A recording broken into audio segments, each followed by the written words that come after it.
Welcome to Electrified. It's your host, Dylan Loomis. Quick shout out to my newest patrons, Martin V and Jim Saltspring, my friend. Thank you for choosing to support the channel. A correction from Friday, FSD was not included with the launch edition for the new Model Y across Europe. I went back and checked and I was likely looking at the wrong configurator, so apologies on that one. There were also a few other takeaways from that Top Gear video with Lars. He said that the equipment is being delivered and installed for both the Tesla Semi and the Cybercab right now. Lars reiterated that lower cost models, plural, will be coming from Tesla this summer. He talked about a new Tesla innovation, KAF, which stands for Kick-Ass Fluid for the hydraulic brakes with Tesla's new brake-by-wire hybrid system in the new Model Y. I say hybrid because it's not a full-on brake-by-wire, as Lars said, but it was another example of Tesla continually finding efficiencies everywhere throughout the vehicle. But perhaps the most important thing Lars said was that autonomy in the US is huge and coming here in a few months, and given that this interview was in Germany, it's fair to take that as Lars saying that Tesla's FSD may be rolling out to Germany and potentially other European countries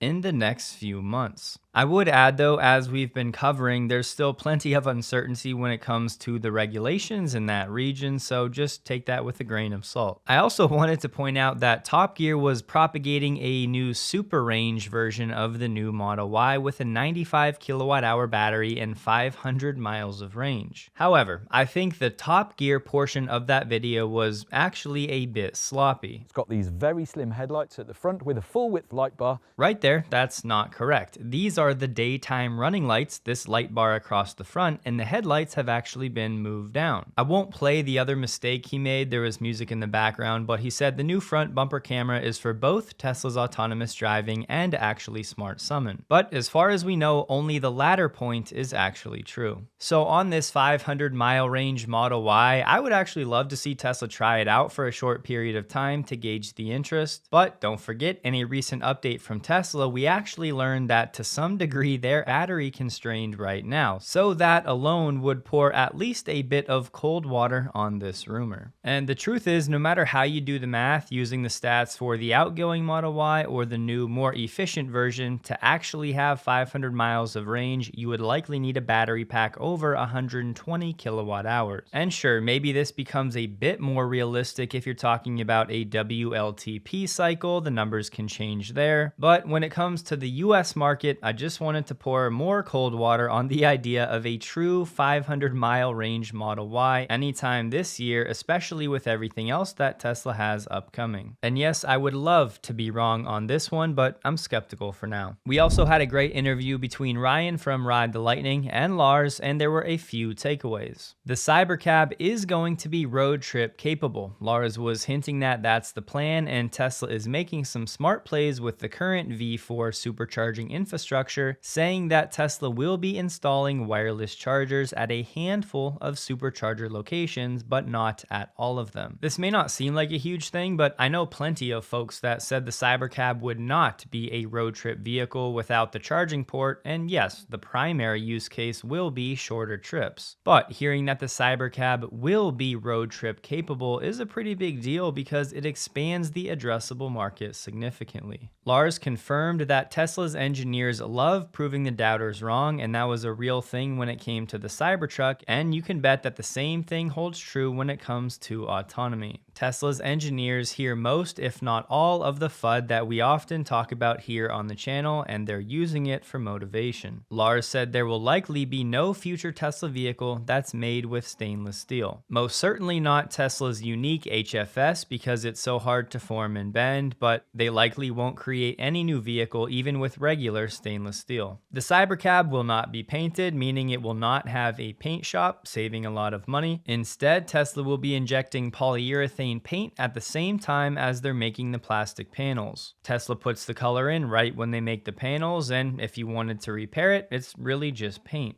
Right now, Tesla's only planning on the one color, but in theory, they could inject any color. Real quick, Jeff Lutz actually wrote a great article on the topic. Jeff explained this reactive injection molding process as two liquid chemicals, usually polyurethane formulations. They get pushed into a mold where they interact, solidify in a flash, and pop out as a sturdy, lightweight part. It's fast, it's cheap, and it's been used elsewhere for years. But of course, Tesla will still have to invent something that works at scale with physically much larger parts with great quality. That's where Tesla's innovation comes in. Now, this part is Jeff's speculation, but I thought it was interesting. He said, given Tesla's track record with structural optimization and material hybridization, it's highly probable they're integrating RIM as an insert or co-molding it onto metal substrates like aluminum, steel, magnesium, or a combination. Why would Tesla do that? Well, pure rim panels, while lightweight and durable, may lack the tensile strength and stiffness required for structural or semi-structural roles in a vehicle, especially for a robotaxi designed for high utilization and crash worthiness. But either way, having no paint shop could be 20, 30, or 40% of the traditional auto line capex gone. And I like Jeff's closing line. He said, all said, the Cybercab's rolling proof. Unboxed plus rim equals a future where EVs aren't just electric, they're unstoppable. Game, set, mold. So Jeff, if you see this, well done, sir. Thank you for the work. Tesla is still working with SpaceX on the next-gen Roadster. They were talking about cold gas thrusters, breaking the laws of motor physics, and Lars did promise that this vehicle will come out. They just had a meeting about it last week. But he didn't really give us any hint on a timeline other than before 2028. Reading between the lines a bit, Lars seemed optimistic about Tesla's changeover to the new Model Y going much smoother than things did for the Model 3, so that was encouraging, especially given what's riding on this changeover. The main reason Tesla withheld certain next-gen tech like 48-volt and steer-by-wire was because of supply chain risk management. Ultimately, Tesla is still beholden to the supply-based capabilities, but in time, Lars did say Tesla plans to bring all of its vehicles,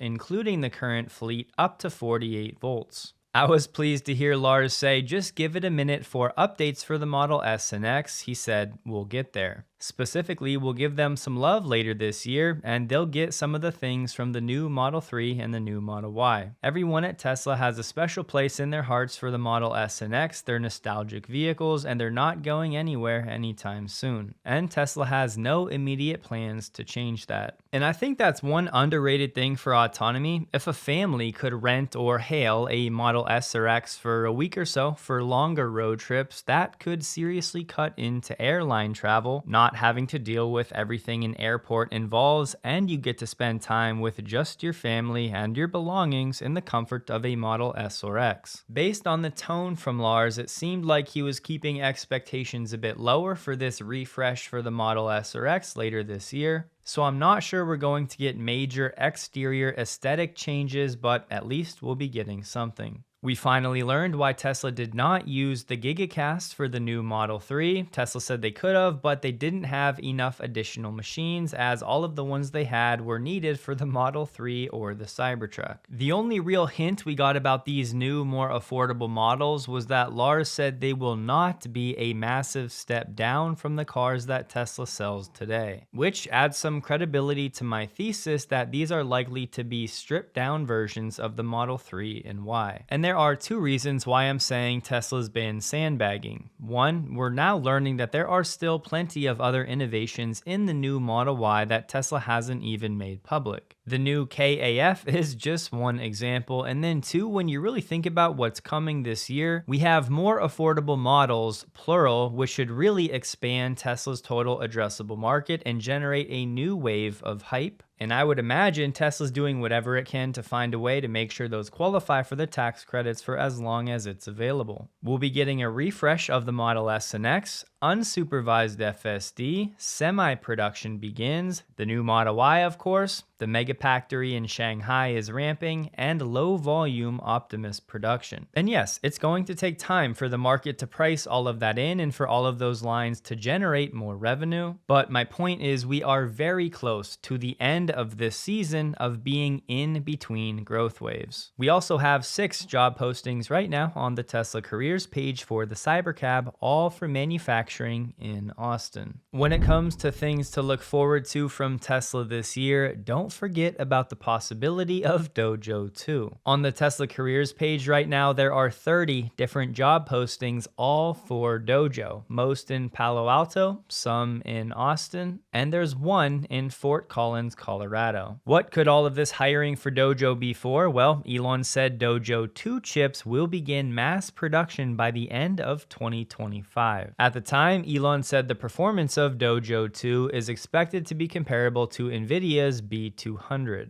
I'd say Dojo is still comparable to a futures bet. You know, it has a low probability of success, but if it hits, it's going to be a big deal. And by success, I mean either on the scale of something like Amazon Web Services or Dojo actually being responsible for a majority of Tesla's training compute. We know Dojo's already being used to train FSD on a smaller scale, maybe 5 to 10% of Tesla's compute as far as we know. But if over time Tesla can decouple itself from paying those margins to Nvidia, that would of course be a great thing. So listen, I hear you. It would be wonderful if Elon was traveling the world talking about all of these incredible things Tesla's been working on and everything Tesla has coming up in the next 12 months. However, just because he's not talking about that publicly doesn't mean it's not in the works. So hopefully everybody out there can stay patient, strap in, and enjoy the ride that's going to be the Tesla story for the next 12 months. I'm not talking about Tesla stock here, I'm just talking about the fundamentals of Tesla's business. One use case for Grok 3 I've been enjoying has been summarizing and explaining scientific studies. Yes, you always need to fact check AI results, I can't stress that enough, but check this out. A 2023 study in the Journal of Medicine looked at bromelain supplementation in patients with osteoarthritis. In just 12 weeks, participants reported reduced pain and improved joint function compared to placebo, with biomarkers showing decreased inflammation. In another study, I found the Chinese herb Astragalus membranaceus shows promising multifaceted potential as an anti-aging and therapeutic agent. It was also shown to improve cardiac function. And guess what? These are just 2 ingredients that are part of AG1's proprietary blend that for some reason gets very little attention as part of AG1's digestive enzyme and super mushroom complex. AG1 is still the sponsor of this video, and years later, even Lex Friedman is still recommending AG1, the source where I heard about it first. I have some work travel coming up, and the stress of trying to keep the flow of nutrients during those times is largely eradicated with AG1. That's thanks to the travel packs and the vitamin D3K2 you get with the welcome kit. Everyone's body needs different things and responds differently, but if your digestion and regularity could use some work, I'd encourage you to try something like AG1 with digestive enzymes and 75 other vitamins, minerals, and probiotics that help to support your overall well-being. So if you'd like to try it for yourself and see why 97% of participants felt more energy after 30 days, you can head to drinkag1.com/electrified linked below, or you can use my QR code on the screen. Cheers. Now we have Bloomberg saying that Tesla is about to deploy FSD in China. This story alone has been a roller coaster over the past 6 months, but now a source is saying there's a software update planned for Tesla owners to use driver assist features on city streets. Tesla plans to tell customers the system will guide vehicles to exit ramps and intersections, and that it can recognize traffic signals, make turns, and handle changing lanes and speeds. These capabilities will be deployed to customers who have paid for FSD. And we know Tesla's already offered employees in China the chance to test FSD as part of a pilot before those features are rolled out to the public. But in the software update, Tesla's giving a warning around the timing and effectiveness of some features and how they may vary depending on the model and configuration. The feature for city streets will be introduced on select models and be gradually expanded. So there's at least a chance, if this is true, the functionality of FSD may be FSD Lite. And further, by the sounds of things, this is definitely not a wide release, but it may just go to a select group of customers beyond the initial employee group. For what it's worth, I did translate the actual source from China that was circulating, and everything that Bloomberg said does check out. There was a separate Chinese source, and translating that one, it said the cabin camera can now determine whether the driver's paying attention. I would add though, neither of these Chinese sources say anything about Tesla getting official government approval from a regulatory standpoint that we were talking about last week. But obviously it makes sense that if Tesla is allowed to begin slowly rolling this out to customers, that they did actually get that permit. And remember, we still have the questions. Can Tesla send video footage from China back to the States, which needs permission from China? Or will Tesla be allowed to train in China, given permission by the US? I would say this is encouraging, especially given that Financial Times report last week saying that Tesla's FSD might get held up for political negotiations. So for now, maybe Tesla won't be calling these new features FSD in China, but this new autopilot suite will say should have similar features to FSD like we know it. And hopefully this new software update is actually verified in the next week or so. Tesla's Model 3 has won an award from Australia's Drive Car, the best urban electric vehicle under $100,000. Out of 15 competing EVs, the Model 3 won this award for the second year in a row. And this is only the second year this award is up for grabs. We already know all about the new Model 3, but they said it's so far ahead of its rivals on value, space, performance, comfort, tech, efficiency, and charging that the vote in this category was not a difficult one. The competition will need to seriously up its game if it wants to claim the crown from the Model 3. We got a bit of clarity when it comes to Tesla in India and why things are happening right now. The Indian government is set to introduce a new EV policy that will reduce import duties on electric cars from 110 to 15%. Interested manufacturers like Tesla have 120 days to apply and meet the criteria to take advantage. Requirement number 1, these companies have to commit to investing $500 million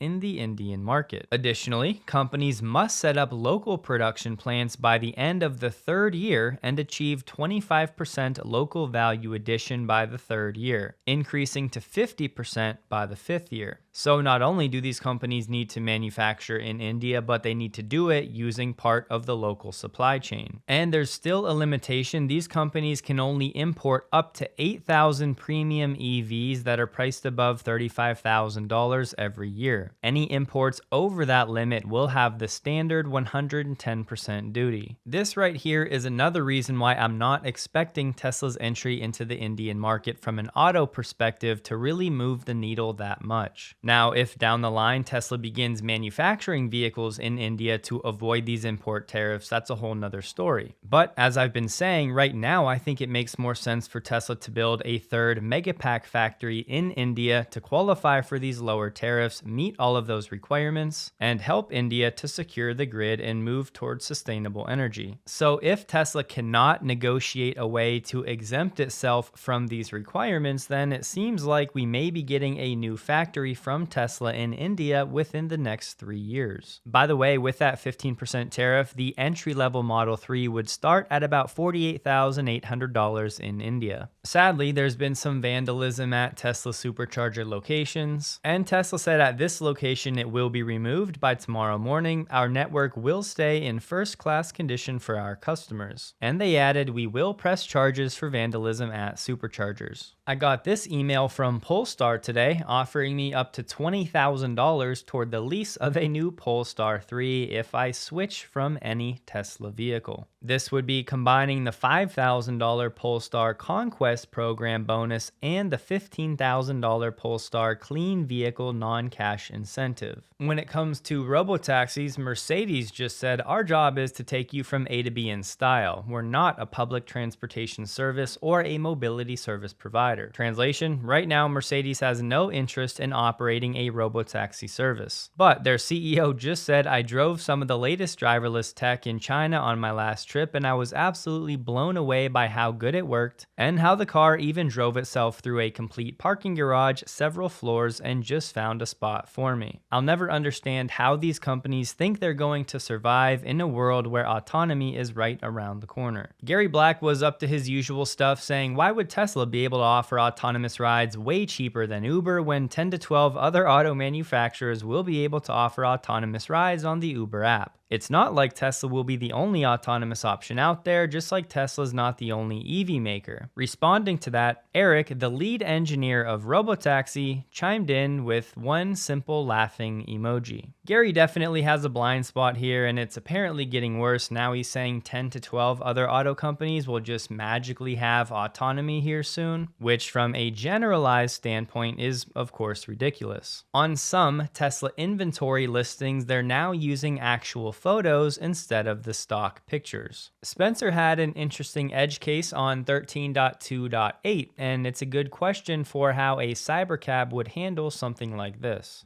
All right, so interesting scenario here. We've got a police officer. Anybody, the marathon's coming down. I see. So if you don't want to be stuck here for up to an hour, it's probably best to just turn around and work your way where you need to be from Throckmorton. Got it. Thank you, sir. Said if we don't want to get stuck here for an hour, we need to turn around. So definitely an edge case of FSD. In a situation like this, hopefully there would be some sort of reroute or detour button that the customer in the cybercab could hit. And Spencer also had a critical disengagement.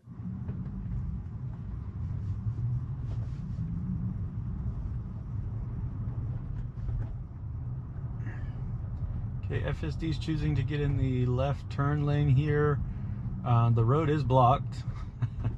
FSD, no. Wow. FSD, no. Wow. That was not good, kids. Not good at all.